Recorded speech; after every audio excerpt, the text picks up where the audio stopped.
मैं भी कसम खाता हूं कि आइंदा इस इलाके में अब इंशाअल्लाह नहीं आऊंगा। बहुत मुझे आज तकलीफ हुई है, बहुत दर्द हुआ है मुझे।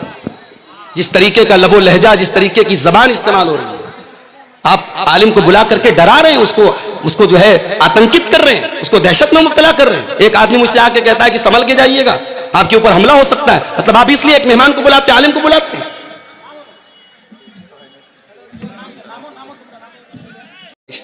करना ही पड़ेगा। नहीं नहीं नहीं, कोई जबरदस्ती नहीं है भाई।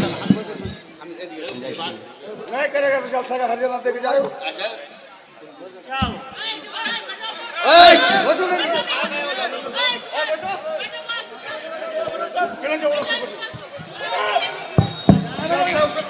भाई शेख हुसैन साहब को लाया जाए, भाई जल्दी शेख हुसैन साहब को स्टेज पे लाया जाए। देखिए कहीं ऐसा ना हो कि आइंदा फिर मैं आपके इलाके में आने के बारे में 1000 बार सोचूं। आप आलिम बुलाते हैं, किसी को गुलाम बना के नहीं बुलाते हैं। आपके सामने सारी मजबूरी बयान कर दी, मैंने अपने समय से ज्यादा आपके सामने तकरीर कर दी, चंदा भी कर दिया। उसके बाद पीछे से आवाज आई कि इतना करना पड़ेगा या ऐसा करना पड़ेगा, नहीं करेंगे तो हरजाना देना पड़ेगा। मैं किसी का गुलाम नहीं हूं भाई, मैं किसी का गुलाम नहीं हूं। अब आप लोग समझ लीजिए आपको क्या करना है। मैंने जलसे में तारीख दी तो किसी के हाथ की नाम की मैंने गुलामी नहीं लिखवाई थी। आपको क्लियर कर देना चाहिए कि आप गुलाम बन के आ रहे हैं। आप उलमा की इज्जत नहीं कर सकते, मत कीजिए जलसा, आप बंद करा दीजिए जलसे और मदरसे। आलिम को बुला के जलील कर रहे हैं, आप स्टेज पे धमकी दे रहे हैं।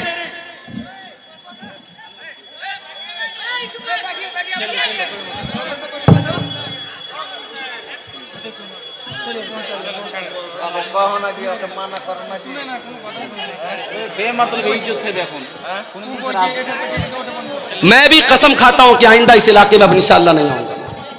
बहुत मुझे आज तकलीफ हुई है, बहुत दर्द हुआ है मुझे।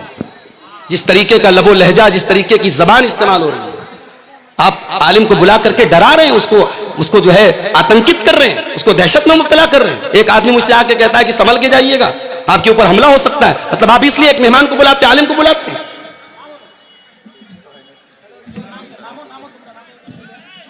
मैं मोहब्बत से, नरमी से बात कर रहा हूं, समझा रहा हूं, आपके फेवर की बात कर रहा हूं, और आप इस तरीके से मेरे साथ सलूक कर रहे हैं। मैं कितनी बार बताऊं कि मेरी मजबूरी है भाई। मुझे शौक है कि मैं बाई रोड 400 किलोमीटर का सफर तय करके जाऊं।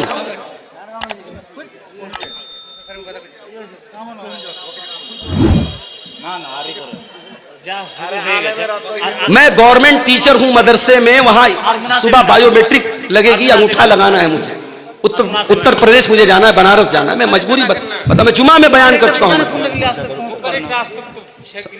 अस्सलाम वालेकुम मौलाना साहब, आपसे मैं रिक्वेस्ट यही करता हूं, जो आप जिस तरीक़ा से इस भरनाठी जलसा में प्रोग्राम दिए हैं और दर्शकों या पब्लिक हर जगह का आए हैं, आपके लिए, आपका आवाज़ सुनने के लिए बहुत उम्मीद लेकर आए हैं। जिस टाइम आपसे आवाज़ सुनने के लिए आपको बैठना चाहिए, उस टाइम में आप उठ के जा रहे हैं। इसके लिए पब्लिक जो है खड़ा परेशान है। दूसरी बात है, हमारी मदरसा का जो है साल का एक बार जलसा होते हैं। बहुत 2-4 लाख रुपया खर्चा करके हम लोग एक प्रोग्राम बना रहे हैं। मौलवी साहब, आप जो इस टाइप से चला जा रहे हैं तो हमारी बहुत मदरसे का बहुत ठीक है भाई, मैं स्टेज पर बैठ जाता हूँ। मैं नहीं जाता हूँ, मैं कल की छुट्टी किसी तरीके से ले लूंगा, मैं वहां तनख्वाह कटवा लूंगा, नौकरी को खतरे में, मैं मगर तकरीर नहीं कर सकता। जब आपकी इज्जत की बात है तो मेरी भी इज्जत की बात। चलिए, शुक्रान जज़ाकुमुल्लाह। अपना लग रहा है कि बर्बाद हो जाएगा, मैं तो जान का खतरा मोल लेकर के जा रहा था ना, मैं नहीं जाऊंगा। ठीक है, मैं बैठ जाता हूँ स्टेज पर। शुक्रान जज़ाकुमुल्लाह व हसन अल जज़ा। ये शेख अगर अब्दुल आपको गफ्फार, लगता है कि आपके मेरे स्टेज पर बैठे रहने से आपका जलसा बर्बाद नहीं होगा तो बचा लीजिए जलसे को। मैं जलसे को बर्बाद नहीं करता। अल्लाह के प्यारे नबी फरमाते हैं, तअल्लमू मिन अंसाबिकुम मा तसिलून बिही अरहामकुम। ओ लोगो, अपने खानदान को पहचानो, अपने रिश्तों को पहचानो, ताकि अपने रिश्तेदारों के साथ तुम अच्छा सलूक कर सको। जब तुम अपने रिश्तेदारों के साथ अच्छा सलूक करोगे, उनको पहचानोगे, उनके खुशी और गम में शामिल हो जाओगे, अल्लाह के नबी फरमाते हैं, फ़इन्नहा महब्बतुन फिल अहली मनसातुन फिल असरी मसरातुन फिल माली। उससे 3 फायदा होगा, 3 बेनिफिट होगा, 3 लाभ होगा। पहला लाभ तो ये होगा कि परिवार में मोहब्बत बढ़ेगी। दूसरा फायदा ये होगा माल में बरकत पैदा होगी, और तीसरा फायदा ये होगा कि आपकी उम्र में अल्लाह बरकत देगा। अगर आप दौलत वाले हैं, अगर आप करोड़पति हैं, अगर आपको अल्लाह ने नवाजा है, अपनी दौलत अपने ऊपर खर्च की तो क्या किया, अपने बीवी बच्चों पर खर्च की तो क्या की। दौलत का सही इस्तेमाल तो यह है, अपने बाल बच्चों की जरूरत पूरी करने के बाद, अपनी जरूरत पूरी करने के बाद हम ये देखें हमारे रिश्तेदारों में कौन है जो हमारी मदद का हकदार है, और आगे बढ़ करके किसी गरीब की लड़की की शादी करा दें, किसी का घर टूट रहा है उसका टूटा हुआ घर बना दें, किसी की मदद कर दें। मेरे प्यारे साथियों, ये तीसरा हक है जो अल्लाह ताला ने इस आयत में बयान किया, वह बिज़िल कुर्बा, अपने रिश्तेदारों के साथ भी तुम अच्छा सलूक करो। उसके बाद फरमाया वबिल वालिदैनि ihsanan व बिज़िल कुर्बा वल यतामा, और यतीम के साथ तुम अच्छा सलूक करो। यतीम किसको बोलते हैं? अनाथ, जिसके बाप का इंतकाल हो गया। दुनिया में इंसान बाप की कदर नहीं करता, लेकिन जब बाप मरता है तब इंसान को महसूस होता है कितनी बड़ी दीवार होता है बाप। जिस बच्चे का बाप इंतकाल कर जाए, जो बच्चा यतीम हो जाए, अनाथ हो जाए, आज मदरसों में देखो अनाथ बच्चे पढ़ते हैं। जिन बच्चों के बाप जिंदा हैं वो घर से फोन करते हैं, बच्चों की हाल चाल लेते हैं, बच्चों को पैसा भेजते हैं, कभी कभार मिलने के लिए आते हैं, बच्चों को टॉफी देते हैं, सामान दे देते हैं। सोचो उन्हीं बच्चों में जो बच्चा अनाथ है, जो बच्चा यतीम है, वो बेचारा अपने आप को कितना बेबस महसूस करता है। सारे लोगों को प्यार करने के लिए उनका बाप मौजूद है, मेरा कोई बाप नहीं है, मेरे बाप दुनिया में नहीं है। इसलिए अल्लाह ताला यतीम के साथ, अनाथ के साथ अच्छा सलूक करने का हुक्म देता है। फरमाया वल यतामा, और अपने यतीमों के साथ तुम अच्छा सलूक करो। और माशाअल्लाह देखिए, बच्चा लाया है चांदी का कोई सामान, कौन दिया बेटा? अम्मी दी। चलिए, अल्लाह ताला जिसने भी इस बच्चे को के जरिए भेजा है, अल्लाह उसके चंदे को कबूल फरमाए और उसके हक में सदका जारिया बनाए। मेरे भाइयों, वल यतामा, यतीम के साथ अच्छा सलूक करो। मैं आपको क्लियर बता दूं, तकरीर के आखिरी 10 मिनट इंशाअल्लाह मैं चंदा भी करूंगा। 2000 रुपया है, किसके नाम से? रफीक आलम साहब ने ये 2000 रुपया दिया है, अल्लाह इनके चंदे को कबूल फरमाए। मेरे भाइयों, यतीम अगर कोई बच्चा है, हो सके तो उसके सर पे हाथ फेर दो। ये दिल का जो दिल की कठोरता है, दिल की नरमी, दिल की सख्ती को अगर नरमी में चेंज करना है तो यतीम के साथ अच्छा सलूक करो। एक सहाबी अल्लाह के नबी के पास आए, कहा अल्लाह के नबी, मुझे अपना दिल बहुत कठोर महसूस होता है, दिल बहुत सख्त महसूस होता है। आपने फरमाया जाओ इम्सा बिरासिल यतीम, किसी अनाथ के सर पर हाथ फेर दो, किसी यतीम के सर पर हाथ फेर दो, किसी यतीम की मदद कर दो, किसी यतीम के खाने का इंतजाम कर दो, तुम्हारे दिल की कठोरता दूर हो जाएगी। आज मसला तो यही है मेरे भाई, हमारे दिल कठोर हो चुके हैं, हमारे दिल सख्त हो चुके हैं। इस दिल में ना अल्लाह की मोहब्बत है, ना रसूल की मोहब्बत है, ना कयामत का डर है, ना आखिरत का डर है, ना जन्नत की तलब है, ना जहन्नम से बचने का जज्बा है मेरे भाई। तो यतीम के साथ अच्छा सलूक करो। हमारे नबी तो यतीम थे, पैदा हुए तो बाप का साया न था। 6 साल की उम्र में मां के साथ जा रहे थे, रास्ते में मां का भी इंतकाल हो गया। मेरे नबी 6 साल की उम्र में डबल यतीम हो गए, मां भी नहीं बाप भी नहीं। मेरे नबी से बढ़कर के यतीम की पीड़ा को कौन समझेगा, यतीम के दर्द को कौन समझेगा। इसीलिए अल्लाह के प्यारे नबी फरमाते हैं अना वकाफिलुल यतीम कहातैन, मैं और यतीम की परवरिश करने वाला, मैं और यतीम को पालने वाला, यतीम का भरण पोषण करने वाला। कयामत के दिन ऐसे आएंगे। आपने अपनी दोनों उंगलियों से इशारा किया। इसलिए यतीम, अगर आपके समाज में, आपके गांव में कोई बच्चा यतीम है, हो सके तो उस यतीम की परवरिश अपने जिम्मे ले लो। नहीं ले सकते उसके मदरसे का खर्चा अपने जिम्मे ले लो। नहीं कर सकते तो कम से कम देखो कि उसका बेहतर भविष्य बनाने के लिए, उसका अच्छा मुस्तकबिल बनाने के लिए क्या कर सकते हैं आप। यतीम के साथ अच्छा सलूक करो। उसके बाद फरमाया वल जार ज़िल कुर्बा, और अगर तुम्हारा कोई ऐसा पड़ोसी है जो पड़ोसी भी है और रिश्तेदार भी है, पड़ोसी भी है और चाचा भी है, पड़ोसी भी है, और ताया भी है, पड़ोसी भी है, और चचेरा भाई भी है। अगर तुम्हारा पड़ोसी तुम्हारा रिश्तेदार है तो उसके साथ भी तुम अच्छा सलूक करो।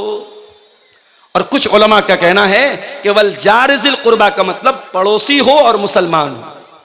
इस्लाम तो वो धर्म है मेरे भाइयों, इस्लाम तो वो मजहब है, अगर आपका पड़ोसी मुसलमान नहीं है, नॉन मुस्लिम है, हिंदू है, सिख है, ईसाई है, किसी भी मजहब का मानने वाला है, आपका पड़ोसी किसी भी संप्रदाय से, किसी भी वर्ग से, किसी भी जाति से, किसी भी धर्म से ताल्लुक रखता है, इस्लाम ये कहता है अपने पड़ोसी को तकलीफ न पहुंचाना, अपने पड़ोसी के साथ अच्छा सलूक करना। अल्लाह के नबी फरमाते हैं ला यूमिन वल्लाहि ला यूमिन वल्लाहि ला यूमिन, अल्लाह की कसम खा करके अल्लाह के नबी ने 3 मरतबा फरमाया वो इंसान मोमिन नहीं है, वो इंसान मोमिन नहीं है, वो इंसान मोमिन नहीं है। साहबा ने पूछा कौन है अल्लाह के नबी? आपने फरमाया मन ला यामन जारुहु बवाइकहु, जिसका पड़ोसी उसकी तकलीफ से महफूज न हो, जो अपने पड़ोसी को तकलीफ पहुंचाता हो, वो इंसान मोमिन नहीं हो सकता। इस्लाम तो वो दीन है मेरे भाई। आपके घर में गोश्त बन रहा है, आपके घर में सब्जी बन रही है, आपके घर में दाल बन रही है, आपके पड़ोसी के बच्चे भूखे हैं, अल्लाह के प्यारे नबी फरमाते हैं इज़ा तबख्त मरकतन फअक्सिर माअहा, जब तुम झोल बनाओ, जब तुम सालन बनाओ, जब तुम शोरबा बनाओ तो उसमें पानी थोड़ा सा बेशी कर दो, पानी थोड़ा सा बढ़ा दो, ताकि तुम्हारे पड़ोसी के भूखे बच्चे भी उसमें से खा लें। ये इस्लाम की शिक्षा है, ये इस्लाम की तालीम है। अपने पड़ोसी के साथ अच्छा सलूक करो। मेरे प्यारे साथियों, समय बहुत कम है, आप आइए, आते रहिए अगर आप मोहब्बत करते हैं, और मैं जानता हूं कि आप मोहब्बत करते हैं। इतने बड़े बड़े प्रोग्राम आप कराते हैं और यूपी से आप मुझे बुलाते हैं, तो यकीनन आपके दिल में कहीं ना कहीं मोहब्बत है। आप आगे बढ़िए और अल्लाह ने जितना नवाजा है दिल खोल करके आइए। ये माल, ये दौलत दुनिया में रह जाएगा, लेकिन इस मदरसे में और कुरान पढ़ने वाले इन बच्चों को आप जो दान देके जाएंगे इंशाअल्लाह वो आपको काम देगा, आखिरत में काम देगा, और हमारी दुआएं आपके साथ रहेंगी। आप आते रहिए और मुसाफा करते हुए यहाँ मदरसे को दान देते जाइए। मेरे प्यारे साथियों, मैं कुरान की सूरह निसा की आयत नंबर 36 पढ़ रहा हूँ, और इस आयत में 10 बातें अल्लाह ताला ने बयान की है, और इन 10 बातों को आपके सामने रख रहा हूँ। अल्लाह की इबादत करो, अल्लाह के साथ किसी को शरीक मत करो, माता पिता के साथ अच्छा सलूक करो, और रिश्तेदारों के साथ अच्छा सलूक करो, और यतीमों के साथ अच्छा सलूक करो। उसके बाद कहा वल जार ज़िल कुर्बा, उस पड़ोसी के साथ अच्छा सलूक करो जो पड़ोसी तुम्हारा रिश्तेदार है। उसके बाद फरमाया वल जारिल जुनुबी, और उस पड़ोसी के साथ भी तुम अच्छा सलूक करो जो पड़ोसी तो है मगर अजनबी है, तुम्हारा रिश्तेदार नहीं है, तुम्हारा रिलेटिव नहीं है, तुम्हारा संबंधी नहीं है। अगर पड़ोसी है किसी दूसरे मजहब का है, उसके साथ भी तुम्हें अच्छा सलूक करते रहना है। उसके बाद फरमाया वस्साहिबी बिल जंबी, और अपनी यात्रा में, अपने सफर में, तुम बस में जा रहे हो, तुम ट्रेन में जा रहे हो, तुम कार में जा रहे हो, तुम्हारे साथ जो सह यात्री है, जो तुम्हारे साथ को पैसेंजर है, जो तुम्हारे साथ सफर कर रहा है, उसके साथ भी तुमको अच्छा सलूक करना है। यहाँ ट्रेन पर हम देखते हैं साहब, ट्रेन के डब्बे के बीचों बीच जाए नमाज बिछा करके नमाज पढ़ने लगते। गलत है ये, इस्लाम की शिक्षा नहीं है ये। किसी दूसरे का आप आना जाना बंद करके, उसका रास्ता बंद करके आप नमाज पढ़ें। किसी ने वीडियो बना के वायरल कर दिया तो 1-2 जगह केस भी हो गया, वो केस ना भी हो तब भी इस्लाम की ये शिक्षा नहीं है। मेरे भाई, आप ट्रेन में हैं, अगर आप रिजर्वेशन करा के जा रहे हैं और आप आराम से अपनी सीट पर बैठ करके नमाज पढ़ सकते हैं, अपनी सीट पर बैठ करके नमाज पढ़ लीजिए, कोई मसला नहीं। उलमा का फतवा मौजूद है, ट्रेन की सवारी हमारे अपने कंट्रोल की सवारी नहीं है। कार से जा रहे हैं, कार को रोक सकते हैं, घोड़े से जा रहे हैं, घोड़े को रोक सकते हैं, ऊंट को रोक सकते हैं। ट्रेन तो हमारे रोकने से नहीं रुकेगी। तो ट्रेन पर आप अपनी सीट पर जहां बैठे हैं उसी तरीके से आप नमाज पढ़ लीजिए। अब कोई पूछे मौलवी साहब, ट्रेन तो हमारी पूरब की ओर जा रही है और हमें नमाज तो पश्चिम की ओर पढ़ना है, तब कैसे पढ़ेंगे? अगर पॉसिबल है, अगर ट्रेन पर अपनी सीट पर बैठे बैठे आप पश्चिम की तरफ, किबला की तरफ मुंह करके नमाज पढ़ सकते हैं तो कोशिश करके पढ़ लीजिए। और अगर पॉसिबल नहीं है, ऐनमा तुवल्लू फसम्म वजहुल्लाह, ट्रेन में मजबूरी की हालत है, आपको जिधर सहूलत हो उधर मुंह करके नमाज पढ़ लीजिए। और अगर ट्रेन की सीट पर बैठे बैठे नमाज पढ़ना पॉसिबल नहीं है, और रास्ते में कोई स्टेशन आता है जहां 15 मिनट 20 मिनट गाड़ी रुकती है और स्टेशन पर किसी कोने में आपको जगह मिलती है, वहां पढ़ लीजिए। और अगर यह भी पॉसिबल नहीं है तो फिर आप अपनी जर्नी को खत्म करने के बाद, अपनी यात्रा को खत्म करने के बाद, जब आपका लास्ट स्टॉपेज आए, जब आप अपनी मंजिल पर पहुंचे, तो ट्रेन में जितनी नमाज छूटी है पढ़ लें। हालात आप देश के देख रहे हैं मेरे प्यारे साथियों। इस्लाम ये तालीम नहीं देता है आपकी नमाज से किसी को तकलीफ पहुंचे, आपकी जात से किसी को तकलीफ पहुंचे। फरमाया वस्साहिबि बिल जंबी, अपने सफर के साथी के साथ भी अच्छा सलूक करो। वब्नि सबील, और जो मुसाफिर है अपने घर में वो बहुत पैसे वाला है, लेकिन आपके यहां वो सफर में आया था, उसका किसी ने पॉकेट मार दिया, उसका पर्स चोरी हो गया, उसका बैग चोरी हो गया, या कोई आपके घर में मेहमान बन के आया है। फरमाया वब्नि सबील, अपने मेहमान के साथ भी तुम्हें अच्छा सलूक करना है, मेहमान को अच्छा खिलाना है, मेहमान को अच्छी इज्जत देना है। इस्लाम की एक तालीम यह भी है मेरे भाई। हजरत इब्राहीम अलैहिस्सलाम के घर में मेहमान आए। कौन आए? फरिश्ते आए। इब्राहीम अलैहिस्सलाम पहचान नहीं पाए क्योंकि वो इंसान की शक्ल में आए थे, बड़े खूबसूरत खूबसूरत शक्ल में आए थे। हजरत इब्राहीम अलैहिस्सलाम जल्दी से गए और बछड़े का गोश्त बना करके लाए, बछड़े को भून करके लाए और उनके सामने पेश किया। इसका मतलब यह हुआ मेहमान आए तो उसकी पसंद का खाना उसको खिलाना चाहिए, मेहमान को सम्मान देना, मेहमान की इज्जत करना, यह भी इस्लाम सिखाता है। फरमाया वब्नि सबील, अपने मुसाफिर के साथ और मेहमान के साथ भी तुम अच्छा सलूक करो।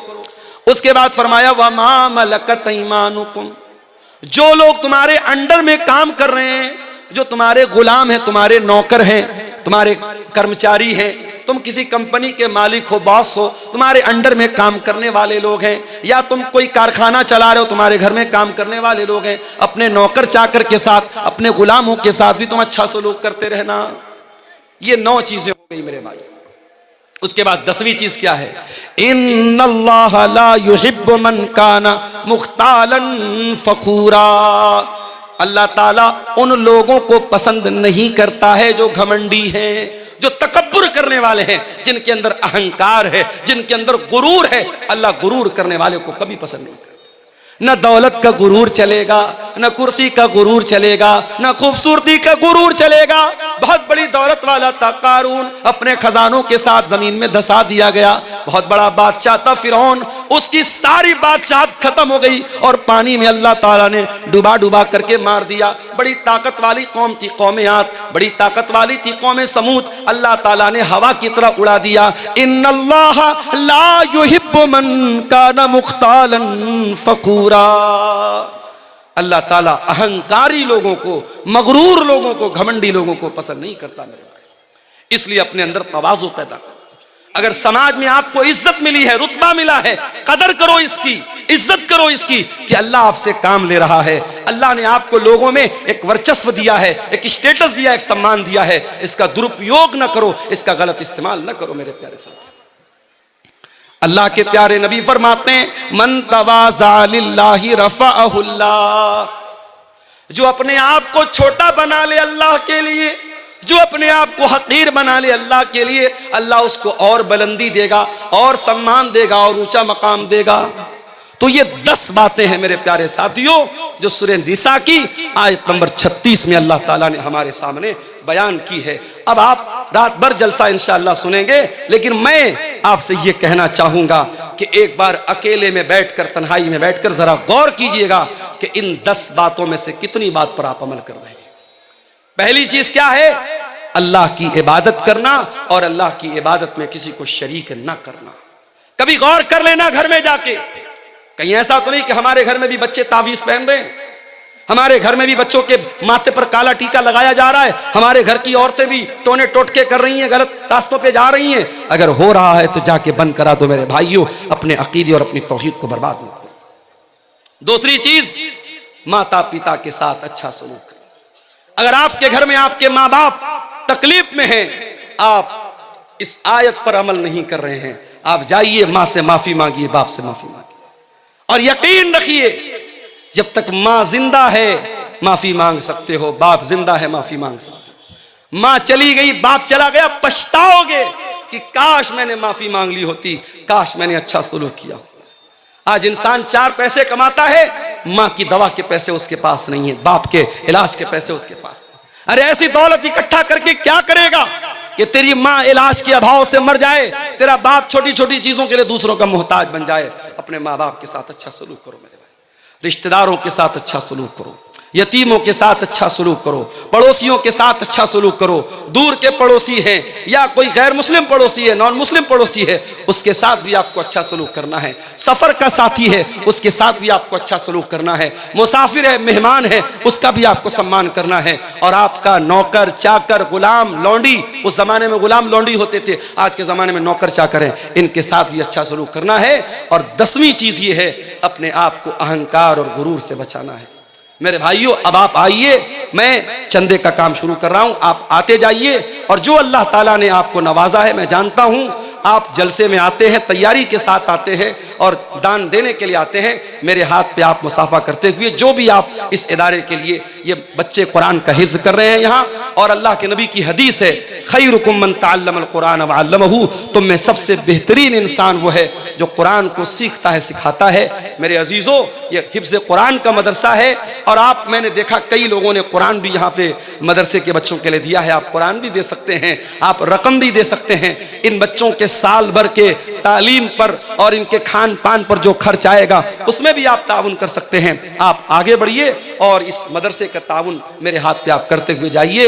मैं दोनों तरफ से, मैं मेरे भाइयों मजबूरी समझ रहा हूँ, मेरी भी मजबूरी है, जलसे वालों की भी मजबूरी है। हम जानते हैं जलसा चंदे के लिए होता है, इदारे के लिए होता है। कोई भी जलसे वाला ये नहीं चाहेगा इतना बड़ा जलसा और इतना बड़ा पिंडाल लगाने के बाद जो उसका एक टारगेट है जलसे का और मदरसे को जो एक रकम चाहिए, अगर वो रकम ना हो तो ये मकसद फेल हो सकता है। ये हमारे किसी भाई ने 500 रुपया दिया है। आइए आगे बढ़िए, मत बैठे रहिए, उठ करके आइए।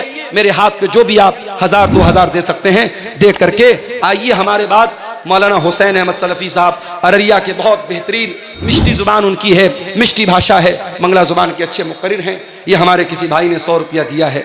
मेरे भाई, मुसाफिर की दुआ है और एक आलिम की दुआ, खतीब की दुआ है। इंशाअल्लाह अल्लाह ताला इस चंदे को कबूल करेगा और आपको अल्लाह ताला आपके दान के बदले इसको आपके लिए सदक़े जारिया बनाएगा। आगे बढ़िए।